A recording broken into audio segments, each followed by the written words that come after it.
You're listening to the We Are Libertarians podcast network. Find all of our shows at wearelibertarians.com. Are you a diehard comic book collector? Or maybe a lapsed fan? Maybe even someone who has never picked up a comic book in their life. Hi, I'm Remso Martinez. And I'm Mark Claire. Every single Wednesday at the Second Print Comics podcast, Remso and I take a deep dive into the storylines, character arcs, moments, and events that made us the fans we are today. Tune in every Wednesday for new episodes available on iTunes, Stitcher, Google Play, and wherever else podcasts are available.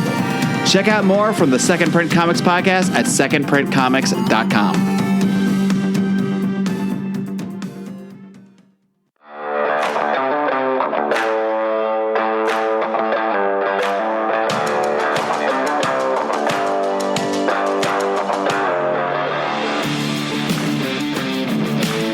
Prepare yourself. You're on the run with Remso W. Martinez. Hello, Dad. Hey, Remso, how you doing? I'm doing good. Well, I want to thank you for being here and for paying for the internet to make this all happen. So, thanks. This has been something that people have been commenting on over the last 6 months. I don't often talk about it because I don't like the idea of boasting about the accumulation of stuff, but it's something I love. So every once in a while, I will bring up, I got a new watch. Here's what I like about it. People come out with, why do you need a watch when you have a phone? Who would spend money on watches? Have you heard of movement? And does anyone still wear watches? And why would you spend all that money on watches? So I've got to start with this because you're the person that got me into the hobby. And as some people in some of the watch forums that you and I are both part of have said, get your son addicted to watches so that way they'll never have enough money for drugs. What started this habit with you? Believe it or not, when I was a kid, I didn't really have a lot of watches. I only had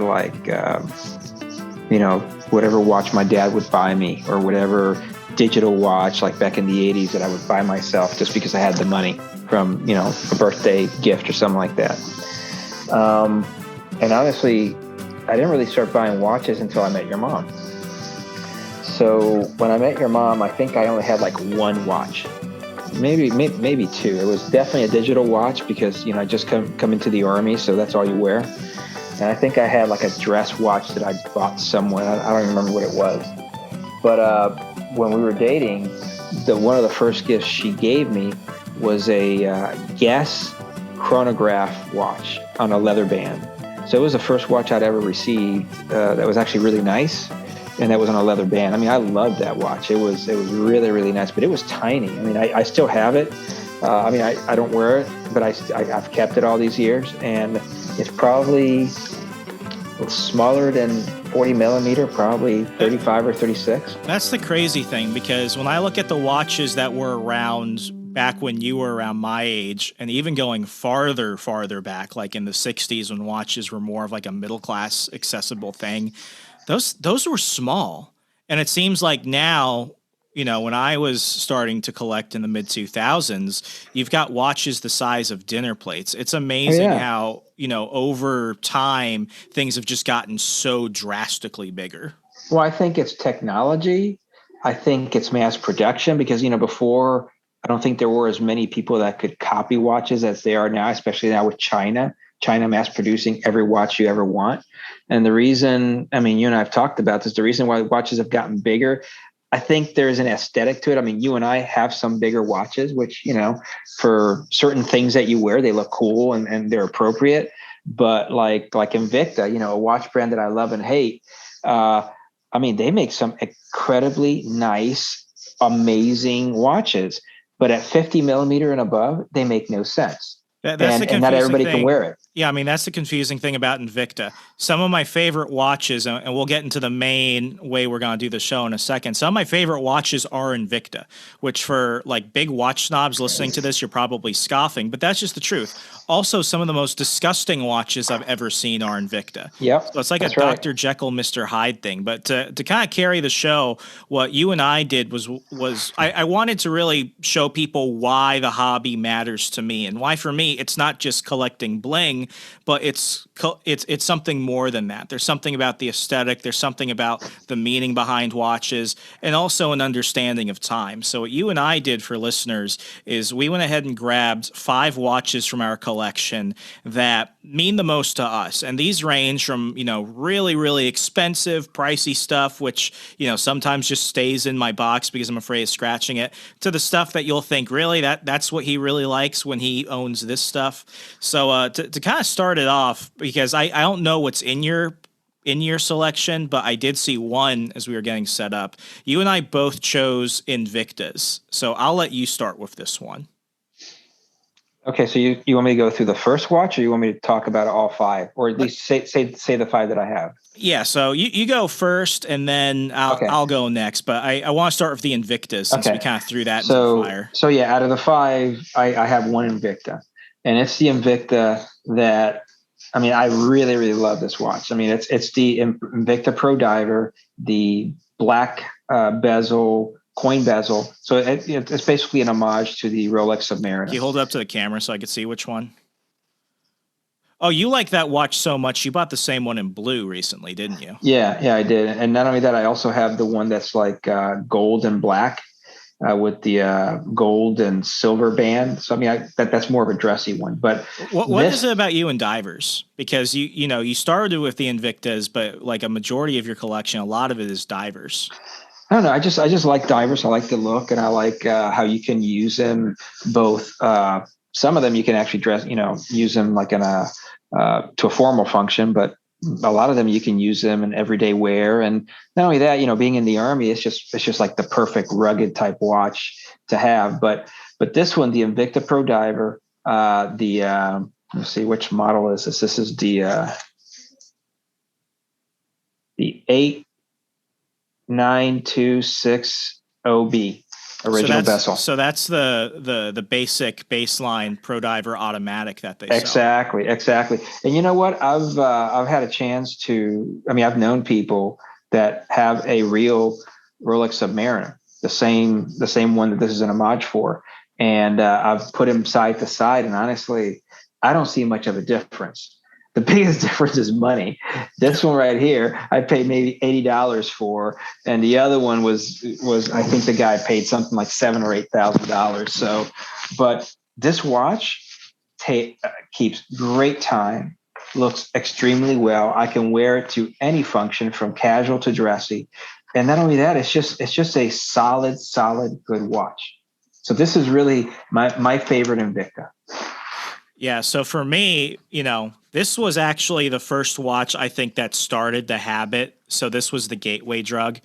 It's the Invicta. I think they call it the Paul Newman Invicta because it looks like a Paul Newman Daytona with the white dial and the silver gilding the gold gilding and the silver case.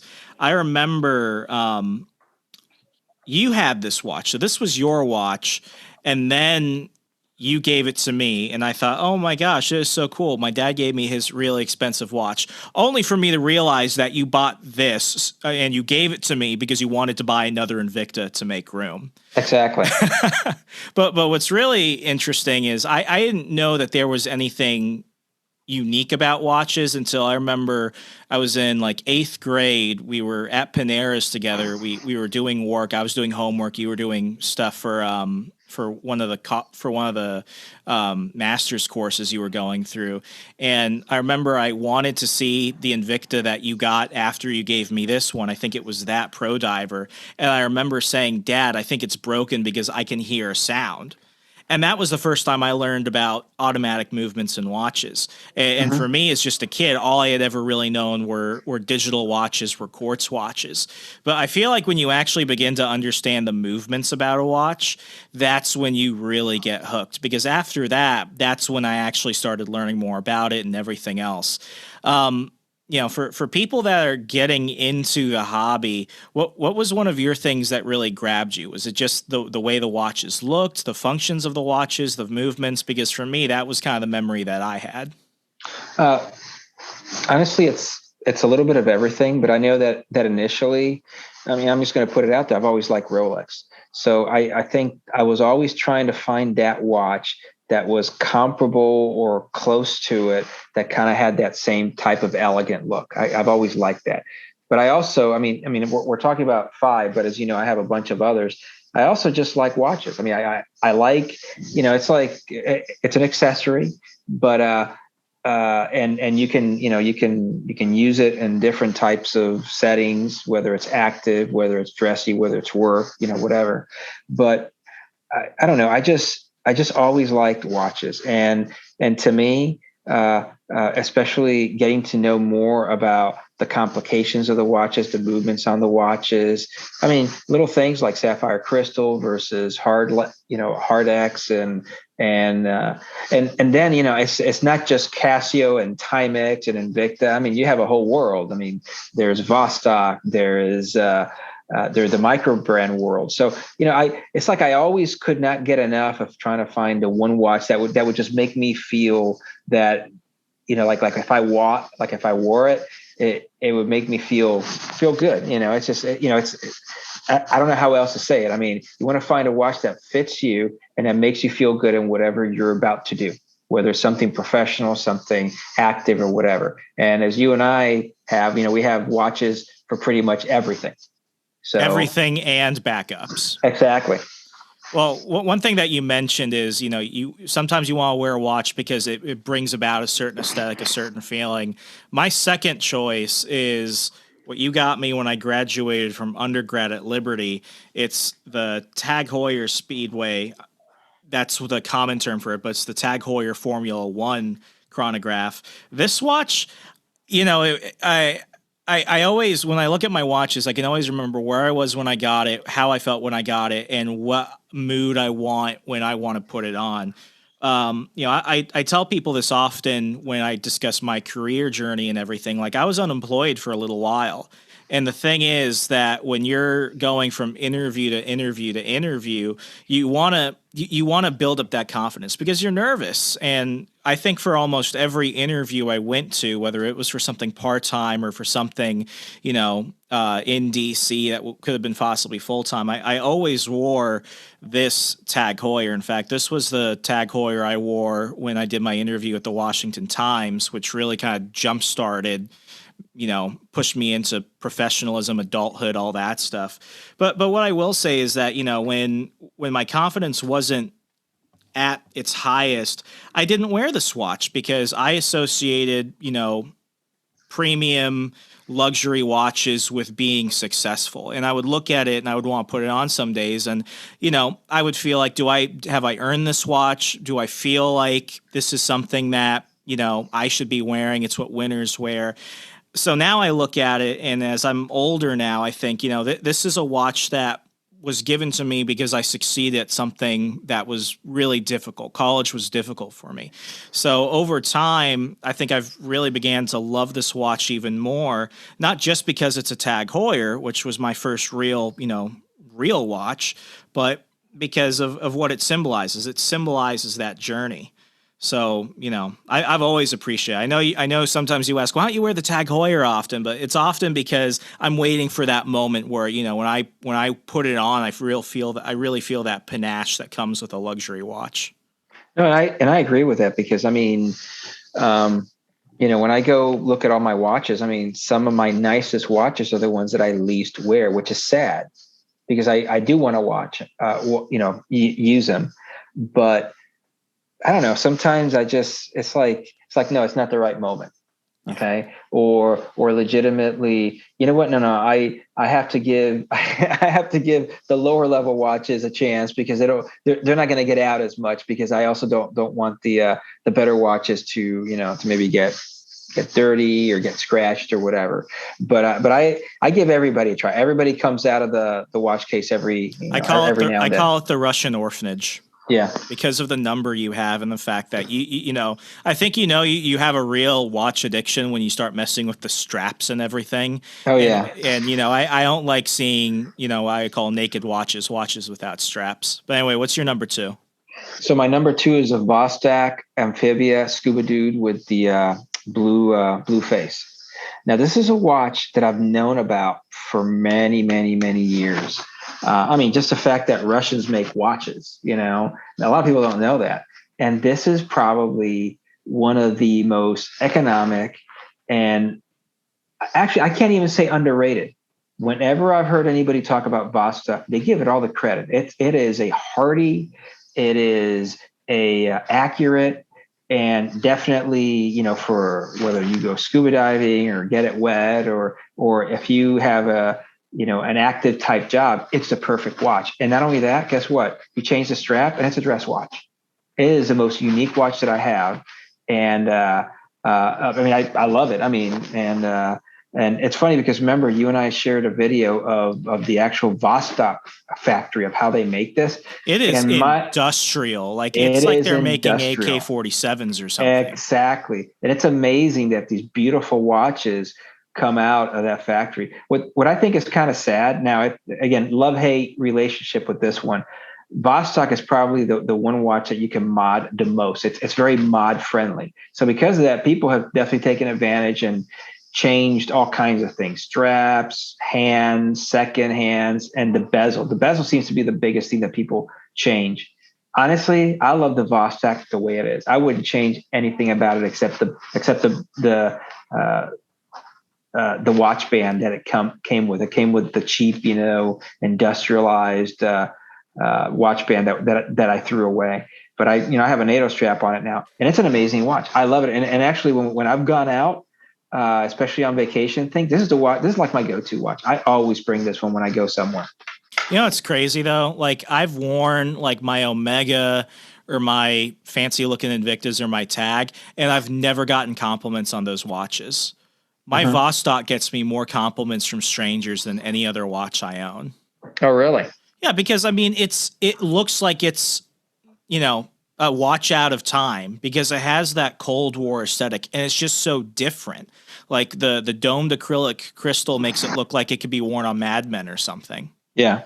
And what's crazy about it, you mentioned modding. I feel like the people that mod their watches, change the straps, the bezels, the hands, and stuff like that. What I've noticed about them in some of the watch forums on Facebook is that they don't just mod one watch. They end up ultimately modding all of their watches. Now, you and I change straps, but we've never done, some of the crazy changes that other people have. I feel, and I'd like to get your opinion on this, I feel like if I'm going to buy a watch, the last thing I want to do is change everything about it. Something about it, like it feels wrong. Yeah, I'm not against people that modify watches. As a matter of fact, you and I have seen some of the pictures of some really amazing watches, especially with Seiko, the Seiko brand. They can make a Seiko SKX look like a Rolex Explorer. Yeah, exactly. And, more power to you, because the fact is some of those mods, the parts to mod a watch can cost as much, if not more, than the watch itself. So that's the part that I have an issue with. I don't necessarily want to put more money into a watch that's not worth it. I don't want to buy $200 worth of parts for a $80 watch, even though, don't get me wrong, some of them come out looking beautiful and amazing. But like for example, Invicta, Vostok, I wouldn't do anything because that's who they are. Once you start doing that, then you lose what they are. And I like keeping them pure. So I'm a purist when it comes to that. Yeah, I get it. Like the only time that I think I've ever seen you change part of a watch was when there was this, it's like a small chronograph. I forget what it's called. It's like a Vector or something. You still have it. I've seen the watch, but years ago, I think you dropped it and you nicked the glass. You took it to the watch repair shop. It was a Pulsar. It's a Pulsar. Chrono. That's it. Yeah, he changed the glass, and it was that mineral crystal top hat look. So the glass actually came above the bezel.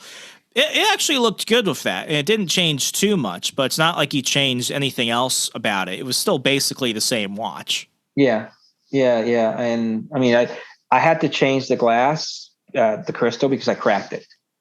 And unfortunately, the nice jeweler who did the work didn't do a really good job the first time, so he had to do it again. And the watch just is not the same. Not only that, it's not waterproof anymore. But no, I don't mod. There is that one Seiko, the Seiko that you and I have, the same one, that I did reach out to that one It's a company called Loom Shot, which you can find on Facebook, and they are experts at modding all kinds of watch. I mean, they have a great Facebook page, and what they do is amazing. And I did, out of curiosity the other day, email the guy and ask him, hey, how much would it cost to change the crown? The bezel of the Seiko, because the Seiko that you and I have, I don't know what the model is. Which Seiko is it? It's a GMT one, the big GMT. Oh, that one with the bezel that has like coordinates of a compass. That thing is a tank. Yeah, it's a great watch. That watch can deflect bullets, I swear. It's a great watch, but if I were to mod one watch, it would be that one, just to get another bezel. But I did email the guy, and he never emailed me back with anything. So I don't know. I'm probably not going to do anything. Well, he's not sponsoring this episode, so we can tell people not to go to him. Exactly. It's interesting you bring that up. I remember, like, the first watch you got me that I remember thinking, oh, this is probably the coolest watch I have. It was around the time you gave me the Invicta, but you remember the Casio Duro? Which one was that? The Casio Duro is a $50 Casio dive style watch. It's called the Bill Gates watch because Bill Gates owns that watch.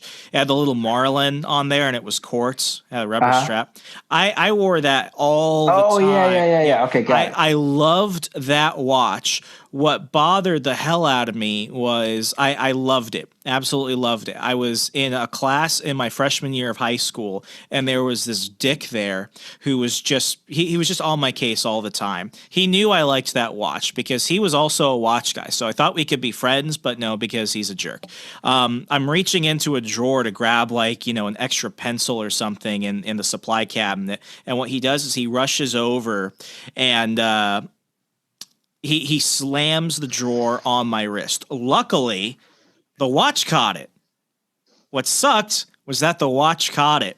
So it was a deep scratch from one end of the glass to the other, and it just messed up the watch after that. And I always tell myself, one day I'm gonna get a replacement Casio Duro, but everything else I got eventually kind of pushed that away. But it's like it's those moments where it's like, you just because I could have replaced the glass, I could it probably would have been better just to get a replacement watch. But it's one of those things where it's like, if you change it, it still won't be the same. And you know what? You just mentioned something that's true right now, which is, like, for example, when I was younger, an automatic watch tended to be Swiss made and tended to be very expensive. Right now, because the technology is more available, especially China. I keep on saying China, but it's true because China has mastered the ability to copy all these things, and other companies too. People with money had automatic watches. Everybody else had to buy battery powered watches, which is not a big deal. Quartz.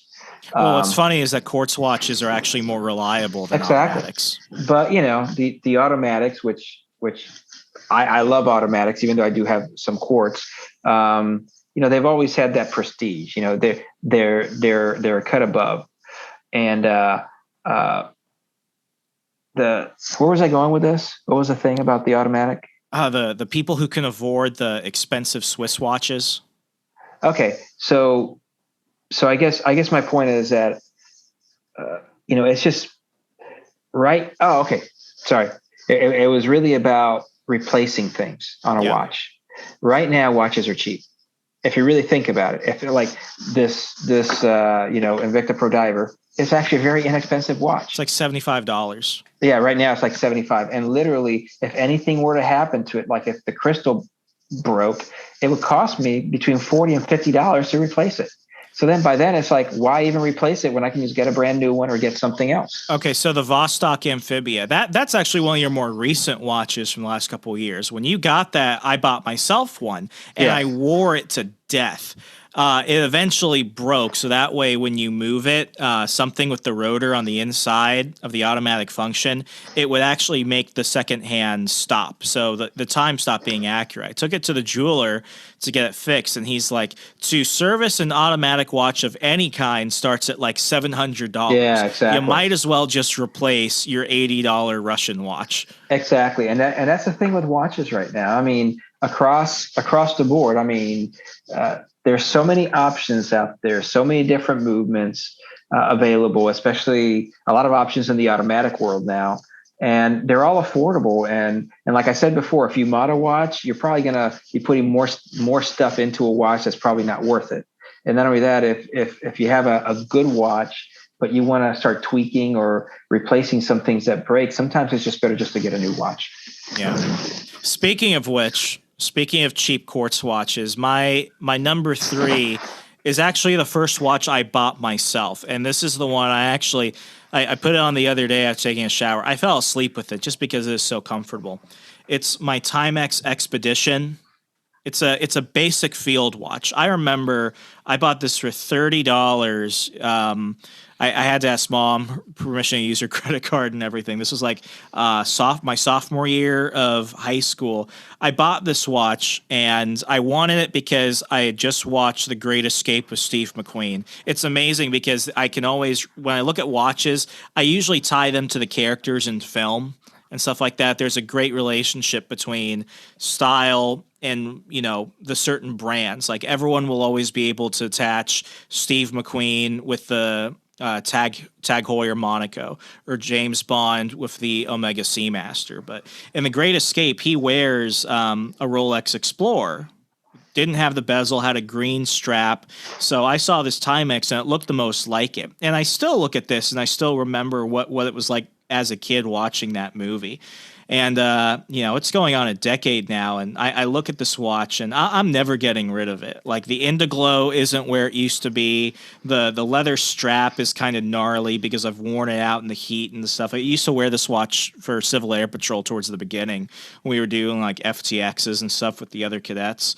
But, this is probably one of the cheapest watches I own. I mean, I own a plastic silicone Swatch. It's the small black one. That's a $110 watch.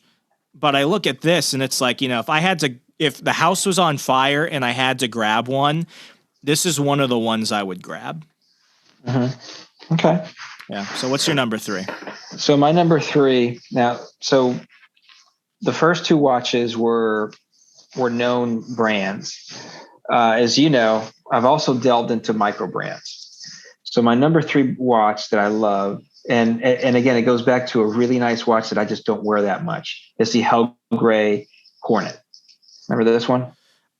What's crazy about that, and unless people already know this watch or they're Googling it, everyone always thinks the crown is supposed to be like directly on the side of like the 3 o'clock marker. What's crazy about that watch are the multiple crowns. I mean, doesn't one just control the interior bezel? Yeah. So is that first a helium release? No. So it's for those of you that have never seen it, and you Google it, it has two dials on the right hand side of the watch. The bottom one is the one that controls the time. There is no date function in the watch, but there is a GMT function. So the red bezel on top, that's how you move it to basically do a second time zone, a dual time zone. But what's really cool about this watch is that it's not an automatic. It's actually battery powered quartz, but it's smart quartz, and it has a little dial inside of the face that actually is always doing really, really smart ticking. And not only that, the hands in this watch are just really, really cool and amazing. And not only that, what's even better, this watch has the best lume I have in any watch. It's a blue lume, and it legitimately stays on for a long time compared to my other watches. But I saw this on a Kickstarter campaign on Facebook, and I've been looking at this watch. That was a Kickstarter watch? This was a Kickstarter watch. So I kept an eye on it for about a year and a half. And then finally I just pulled the trigger and, got your mom to give it to me as a Christmas present. And it's great. It's great. For a lot of people out there, again, I'm in the Army. And in the Army, you have 2 types of watches. You have like your digital cool watches, and those go everything from the basic Casio to like the big Suntos, with GPSs and compasses and all that. And then the next level are the cool tactical like watches. And this is kind of like it. And this one, not only is it a watch that I could wear in my uniform, but it's definitely a watch I could wear with khakis and a polo. And I could even wear this in a suit if I really wanted to. So this is like one of these, all around watches, and it's rugged. sapphire crystal. So the first time I ever got sapphire crystal. And what's really cool about this watch is that they don't make it anymore. So Hell Gray still exists, and they've moved on from the Hornet to the Hell Gray Bomber, which is actually an automatic version, but it doesn't look the same. So I'm actually kind of sad that they got rid of this one, but I have one, and that's all that matters. I mean, I really, really love this watch. Okay, you bring up something important, which is the function of your watches. I had a friend from college recently reach out to me because it was on Instagram. I like to post pictures of watches on Instagram for those of you that haven't called me a watch whore yet. And he asked me, Remso, what is the perfect mil-spec watch? And mil-spec means military spec. And I kind of laugh because realistically, when you see watch companies, and I hate Luminox, I hate Luminox with a passion because they're the Navy SEAL watches. But I want to get your opinion on this. I really just think that mil-spec, military spec watches is just marketing. Because for anyone that's been in the military like us, if it's mil-spec, it's usually crappy and it's usually kind of cheap. Yeah, I mean, a basic G-Shock is mil-spec. I mean, a basic Casio is mil-spec, and not only that, I mean, the SEAL watches. I mean, definitely, and I know people that work in special operations. Those guys, I mean, the watches that they have are huge because there's a lot of functionality that they need. They need an accurate altimeter, barometer. The compass is the big thing, and then also little things like GPS for some of them, and even heart rate monitor. Because again, these operators are performance athletes, but that's higher end. You talk about a regular infantryman, a regular soldier, sailor, Marine, coastie. All they need is a durable watch that can tell time, has good illumination, so they can look at it at night to operate. So yeah, these NTM and all these other high end companies that come up. Oh, we're the special ops watch brand or whatever. Honestly, I've been around a lot of those guys, and I've never seen those watches. Like I could say that, G-Shock, Casio overall, but really the G-Shock line and the Timex Ironman watches are the ones that you're more likely to see anywhere. But you told me something which, just completely blew my mind the other day. I bought myself, so my recent purchase was the Orient Nami. Because I realized of my entire collection, I didn't have just a basic black bezel, black face diver. So I'm like, I have to have it to round about my whole collection. You saw somebody when you were overseas who was special operations with that watch. And when I think about it, it's like, okay, now just knowing that somebody at that level wore it makes it just a tad bit cooler.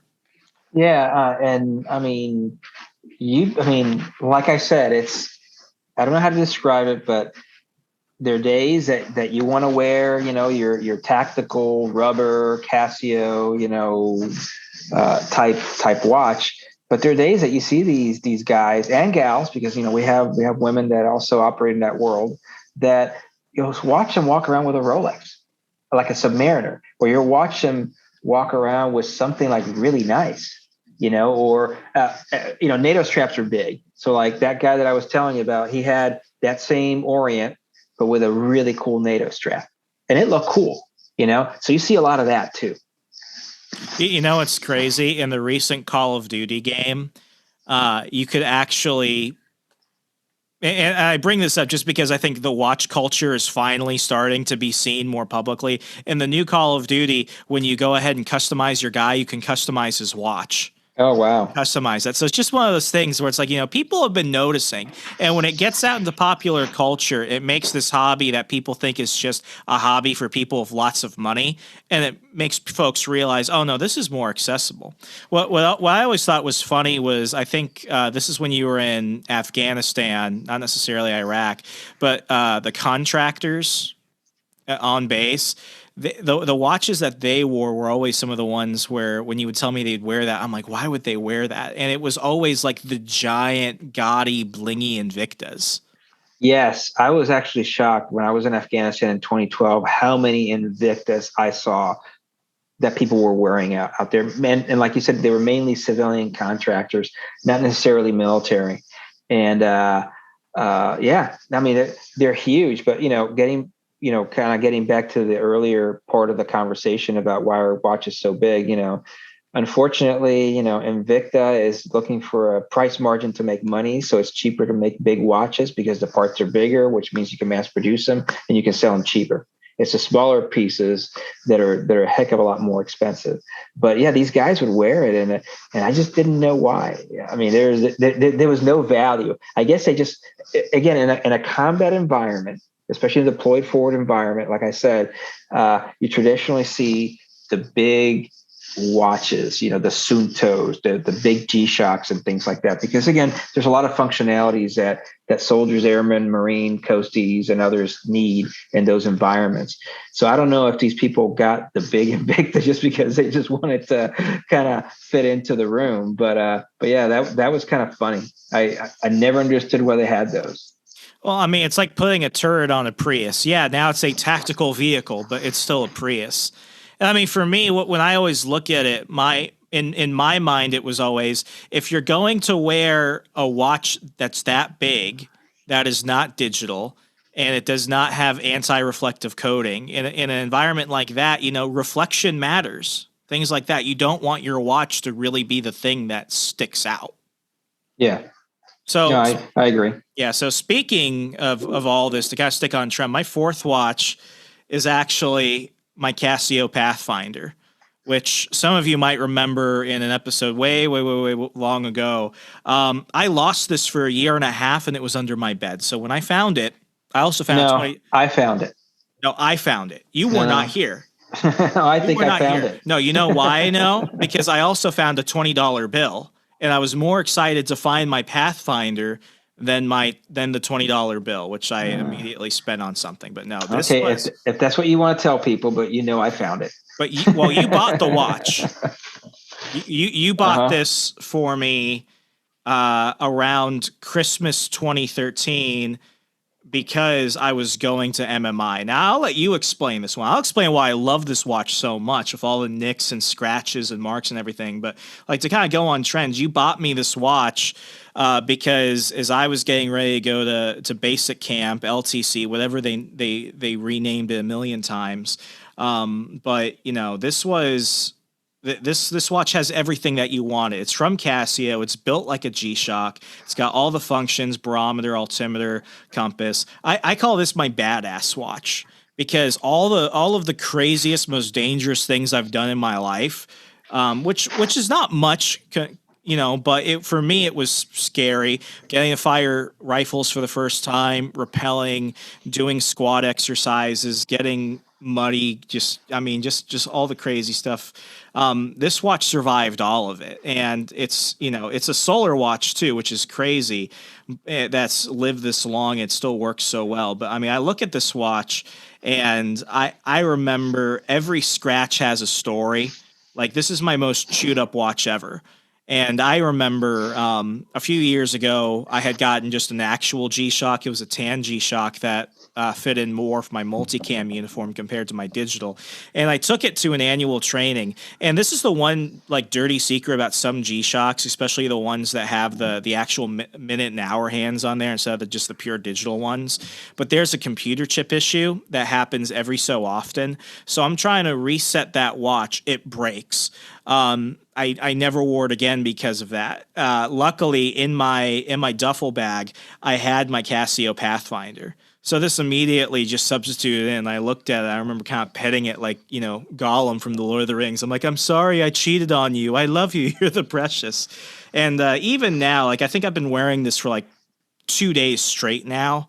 Especially as I've been, going through the house, getting rid of stuff, lifting boxes and stuff like that. This is the watch where it's like when I need to get something done, no shit, whether I'm working out, if I'm going to get wet, just basic household things.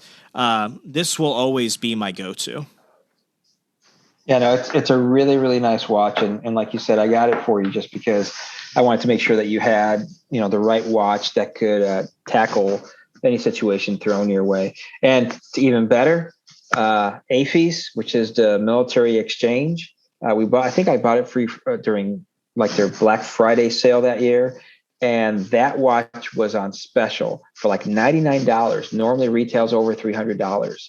So crazy. when it came on, I was one of the first people to buy it. And then after I bought it, I'm like, you know what? I'm going to get myself one too. I literally went back in to try to buy it. It was sold out. So he got lucky that he got his watch when he got it. Yeah. But before you go over to your fourth, and I think some people will find this interesting.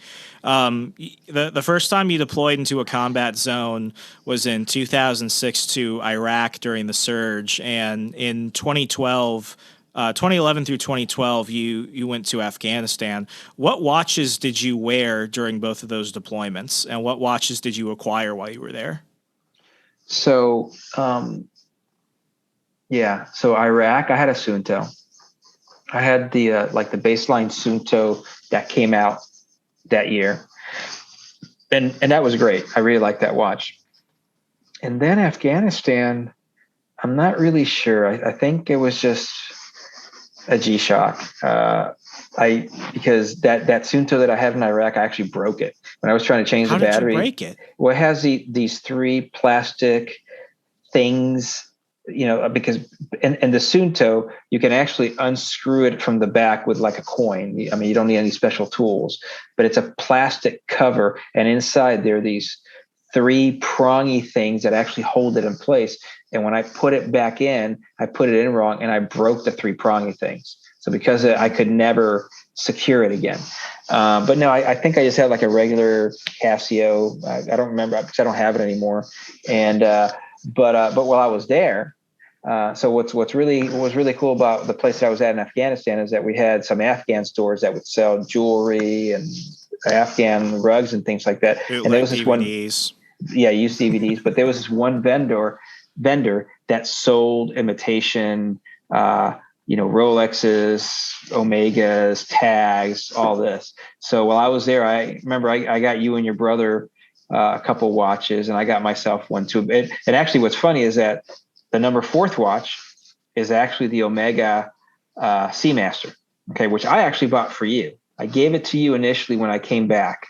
Okay. We traded equally. Yeah. The one you had been wearing was the one I really wanted because that was the Daniel Craig watch. Yeah. And you're more of a Pierce Brosnan guy. That and you like the look of the Planet Ocean more.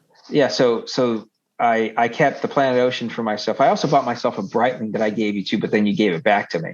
And because the links broke, and then I chipped the crown because it's not real stainless steel. Yeah, but it's a great watch. It looks good. It looks good. Now through AliExpress, I was able to get a fake Breitling silicone strap, and it goes extremely well with that watch. But anyway, the Seamaster, after you and I traded watches, this is my go-to watch. I mean, I really love this watch. I haven't had anybody make mention of it because I don't tell anybody that it's fake, even though I have had a couple people that I knew they had fake Omegas too. And I'm like, hey, let me show you why I know that yours is fake. Look at mine. Even though this is a true story. I was wearing this watch at one of my last jobs at the Pentagon, and one of the Navy guys that worked for me had a real one. So when he saw that I was wearing this, he's like, oh, I'm a watch guy too. I'm going to try to get cozy with the new boss. So he came over and showed it to me. He's like, oh, look, sir, I have the same watch that you have. And I'm like, oh, really? So he came to my office and he gave me his, and I took mine off and I gave him mine. For 3 minutes, we were talking about how great this watch was. He never caught on that mine was a fake. And then when, and I'm looking at his and I'm like, oh my gosh, mine is a damn good fake. I mean, there are a couple things that people that don't know the watch will be able to catch right off the get-go, but they're very, very slight differences. So when I gave him back his watch and he gave me back mine, I'm like, mine's a fake. And he's like, what? So I actually walked them through and showed him, yeah, this is in the wrong place. But, I just kind of went through like the 4 or 5 things that make it fake. And he was surprised because he truly believed it was a real thing. And then this was the kicker. I said, yeah, it only cost me $90. That's like how much is the actual Omega? It's like $6,000. So when I said that, he was like, oh my gosh. I mean, I could have, I could have saved all that money, but no, it's been a great, great watch. I wear it at work. I mean, I don't like the band. So like with these fakes, the metal one it came with. Yeah, the metal bands aren't great. I mean, it was good quality, but it just did not fit right. So as you know, I also went to AliExpress and got a really good silicone strap that's on it now. It's black and it's awesome. I mean, I also don't wear it all the time, but I do wear it. And there's also been like my go-to watch if I'm going to go do something. I mean, this is definitely a tactical looking, like an upper scale tactical looking type watch. But I even wear it, just to go out and do things. So I love it. So while we're kind of on the topic, we've talked about homages, like how the Invicta Pro Diver is really just a Rolex, just a Rolex diver, and now we've kind of gotten into the realm of of fake watches. What's your stance on that? Because my thing has always been, I know this is contentious on the watch community, so for some big watch snobs, this is probably a big thing, and there are certain legal things about it depending on where you are in the world. But my biggest thing has just been like, if it's there, if you're fine, get the watch. And I mean, what I really hate are watch snobs on YouTube that treat homage watches like Invicta or others like fake watches. And it's like, it doesn't, for me, it's never really mattered. If you like the watch and you want the watch and you want to spend the money on the watch, you know what you're getting, get the watch. Because I love my Invicta and I love my Omega. And I know that it's, I know what it is and I know what my Invicta is. But I like the watch. What's been your stance on it?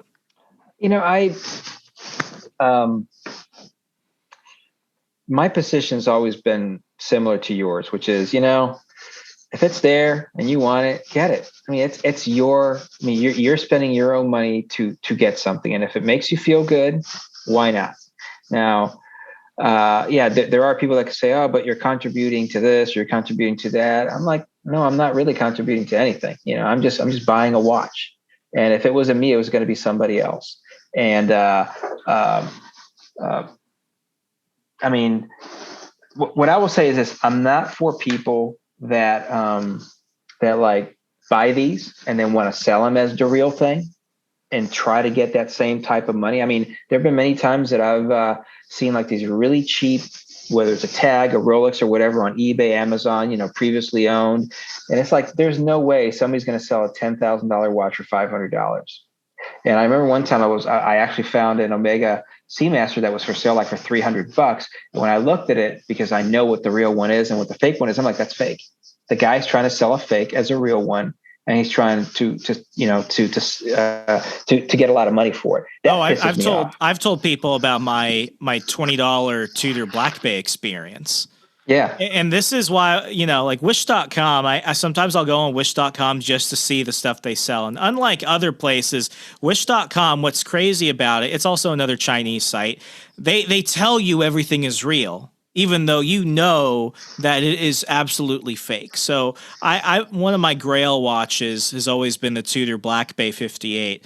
It's a $5,000 watch retail. You can get them for around 37 to $4,000 used.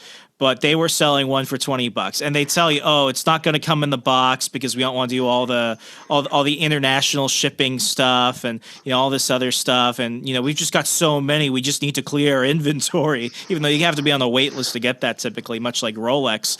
The watch comes a few months ago, and they said it was ceramic bezel sapphire crystal. It's all plastic. They tell you that it's stainless steel. It has a stainless steel bracelet. I put the bracelet on, the whole thing fell apart. It was like, it wasn't even like plastic. It was like a whole bunch of pieces of cardstock put together. And then they said it was automatic, and it wasn't. And within about a week, whatever battery was in there just died. So I think I'm the only person in the world to throw away a Tudor Black Bay 58. But, it was only $20. I laughed at it. For me, it was an experience. And it's like, you know what? I would, even if it had not fallen apart, I would never wear it outside, because anyone looking at it would just know. It's like, yeah, that from a distance it looks real, but you get up to it and it's like, what is the point of that? What are you really trying to prove? I mean, when I was stationed in Korea, they also sell a lot of counterfeit products, replicas and things like that. Yeah, and honestly, you would go to a store and they would show you all these different watches, and first of all, a Rolex Submariner, that's quartz. That does not exist. So right there, if you buy that, you're tipping your hat. Anybody that knows anything will know that's a fake. Not only that, just the quality, the material, the writing inside the bezel and things like that. Some were good, so you really had to like shop around to get the better one, but some were just crap. But bottom line, the Seamaster is like the best replica I have ever seen in my life. It's awesome. It's waterproof. I mean, it's a great watch. And you would never dive with that one, would you? Well, I mean, I don't dive, period. But you would never go in a pool with it. No, actually, I have. I have when I was in Africa. I actually, in one of the places I was at, there was a pool, and I went in and I had it on, and it was fine. But I mean, there's also part of responsibility. I'm a father and a husband. There's no way I'm ever going to spend that much money on myself on a watch. So if I can get something that kind of makes me feel a little better, it's only for me. And honestly, I'm the first one to tell you, if you ask me where'd you get it, I'm like, I got it in Afghanistan. It's a fake, So I started to realize that my Grail watch is going to have to be a more long-term thing the first time I paid taxes. So I think I think I understand the mindset now, Dad. But, moving on to number 5. And I mean, this is, I call this probably my most eclectic watch, but it's the one that probably has the most insane story. This is I think it's an Octagon Seiko 5 automatic. The Seiko 5 series was their first sports series introduced to the U.S. It's crazy. And I think they only made like a couple thousand of these. Juliana, my girlfriend, for our 3rd anniversary dating, she bought this watch for $20 on, I think it was Poshmark. And when we saw it, it looked amazing because of Photoshop. I get the watch 3 weeks after it was supposed to arrive, and she gives it to me to, unwrap. I didn't want her to put it, put a bow on it or anything. I like the experience of getting to open it up. And this watch, Dad, was absolute shit. The band was corroded and coming apart. The brushing on the side, there were scratches everywhere. The internal components couldn't work. The glass was cracked. It was absolutely ruined. So we couldn't return it because the guy shut down his store. Eventually he came back, and me, her, and a couple other people that I knew, we all gave him 1-star reviews. But what's crazy about this is I took this to the jeweler, and the jeweler I go to in Centerville, I mean, they've done almost all the alterations and repairs and stuff for my watches. They had never seen a Seiko like this before. So everything from the glass to the automatic movement on the inside, because it wasn't a standard Seiko movement, it was out of production. Everything had to be replaced, and it was a lot of money I did not have to spend. But when it came back, it's just so different. And I had a temporary strap on there just because I wanted to, start wearing it a little bit. Eventually, I would go to get it repaired at a place in Annapolis. And when the guy saw it, especially after we put the new band on, he offered me $5,000 for the watch in cash. And I was like, that is absolutely insane. This watch, even with the repairs, was only a couple $100. A few months later, I found out that this watch is $15,000. If it was original. If you buy even just the watch itself with nothing else on there, it is still between $5,000 to $7,000. So what did you have to replace? I had to replace the glass. So the glass is not even Hardlex. It's like a plastic type, so it's not waterproof at all. There's a Seiko. It's not the NH35 that you find in most watches. The Seiko automatic movement in there was actually taken out of another vintage Seiko. So it wasn't even a new movement. They took it out of an old watch and put it in there because it would fit. And they had to do the brushing on the side, which this is weird because I had never seen an Octagon like watch like this before. So when you have to do the brushing, it's not like most cases that you're finding for most regular divers or anything. They actually had to do it. They couldn't do it on the side of the crown because of the placing. But I mean, everything basically but the hands and actually, no, they had to brush the dial because there was like this greenish brown grease on the dial. They reapplied the orange indices on there, but they took out the lume that was on there. So this watch is supposed to have lume. They just repainted it orange to show what it would be. But yeah, I mean, this watch is crazy, and I will, The thought came to my head, I can get a lot of money for this, but honestly, it came from somebody I care very much about. It's got such a crazy story, and I mean, this watch, it's unique. I will never get rid of it, and when people look at it, they're like, well, that's kind of weird. Once I tell them the story, they're suddenly like, that is actually pretty cool. So the guy was willing to give you $5,000 knowing all the changes? Yep. Wow. You should have taken the $5,000. Then you could have told your girlfriend, you know what? I love this watch and I love that you gave it to me. And now because of this, you get to upgrade me. And you don't even know you were going to do that. No. Then you could have had 2 of your grill watches. I could have at least gotten a Tudor and a half, a Tudor and a Casio. Yeah. But I mean, this is crazy. I mean, even people won't be able to see this. I might post a photo on it. Like even the blue glass around there, it's like a bluish tinted mirror. Like it's crazy. I will never find a watch that's stranger than this one, but it's unique. It's unique and it's nice. Yeah. All right. What's your last?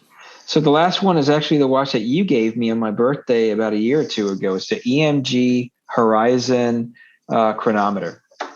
Awesome watch. A beautiful watch. It's definitely an homage to the Tag Monte Carlo. And honestly, when you gave it to me, I was shocked.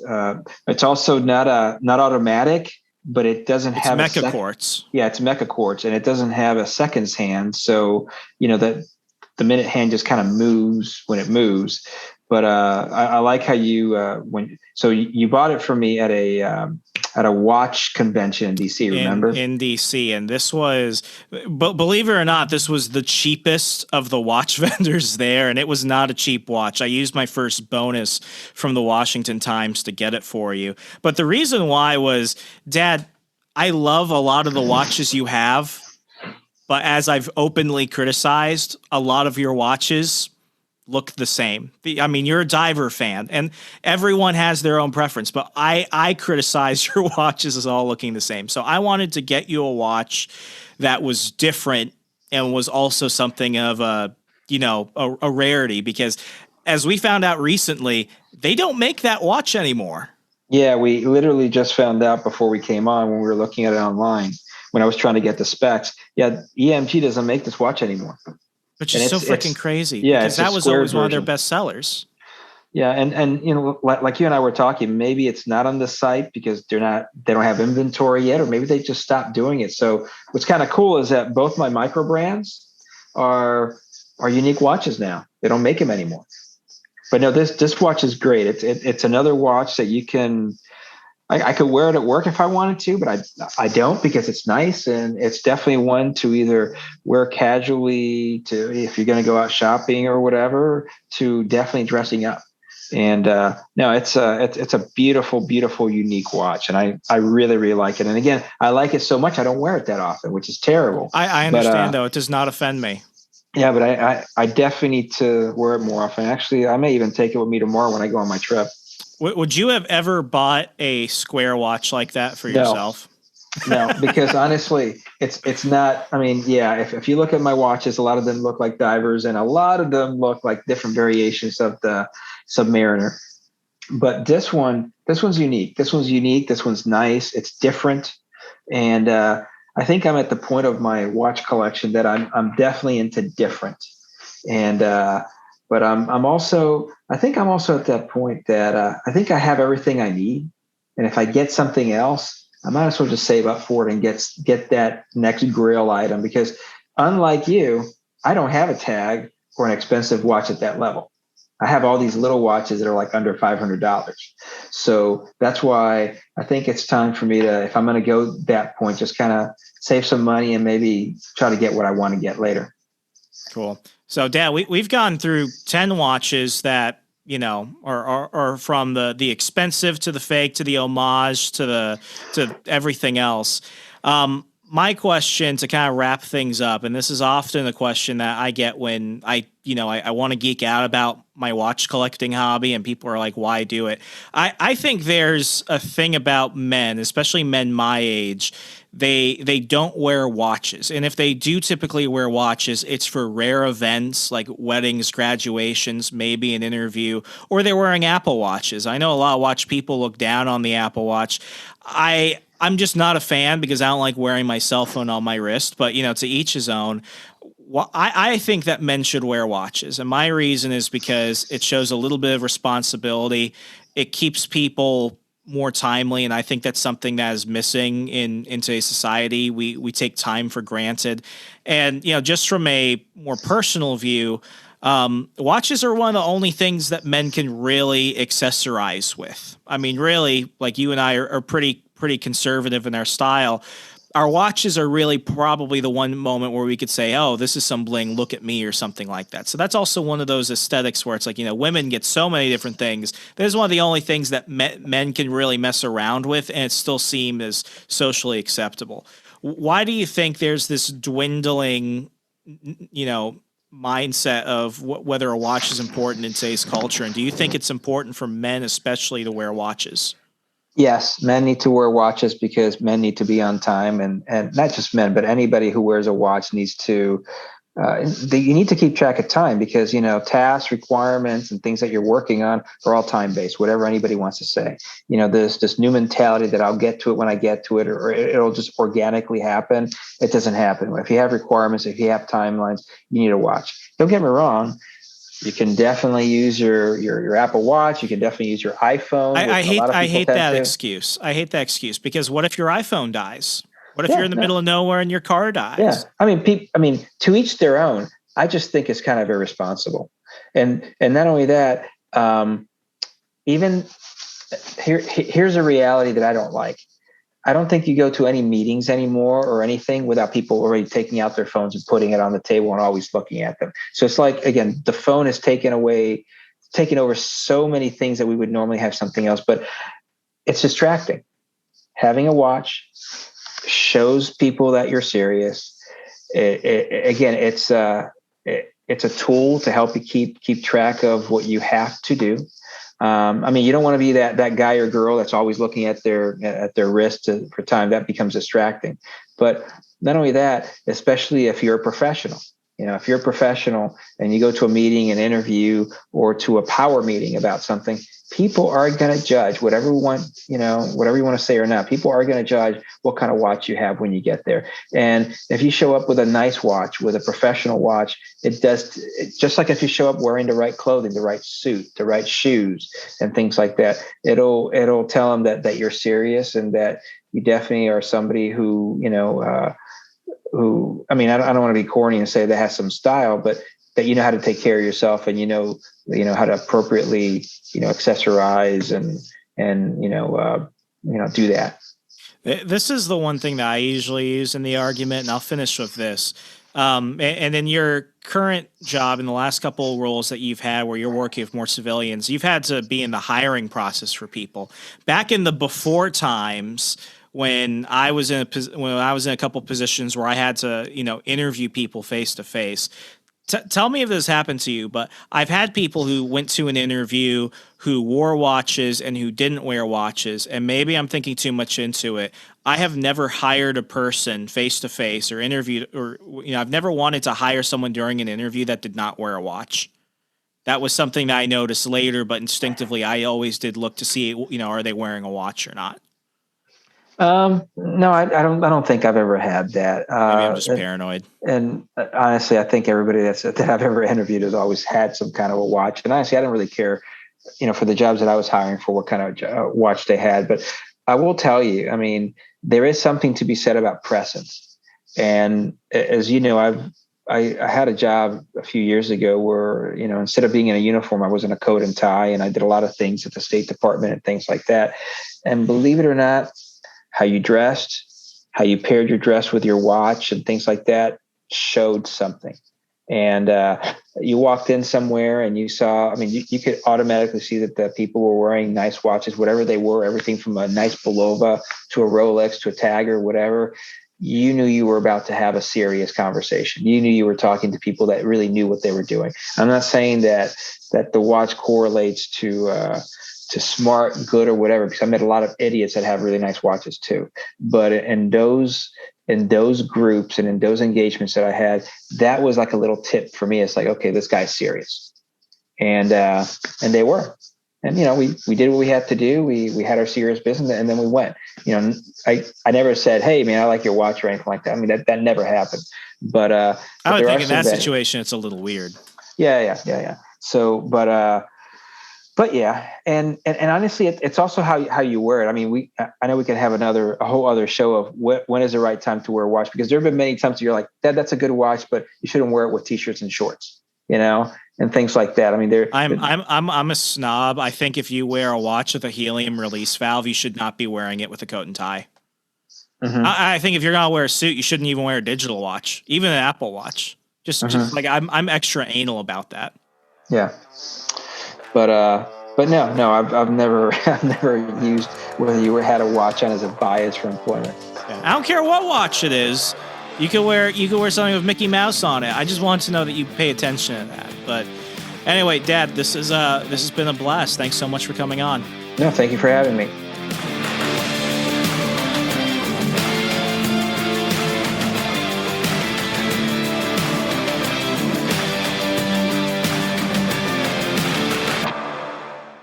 You're listening to the We Are Libertarians podcast network.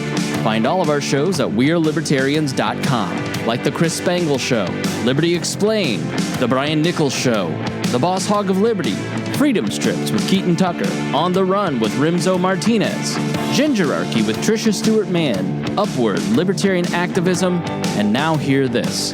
Tune in now and we're going to help you sound smarter when talking with your friends.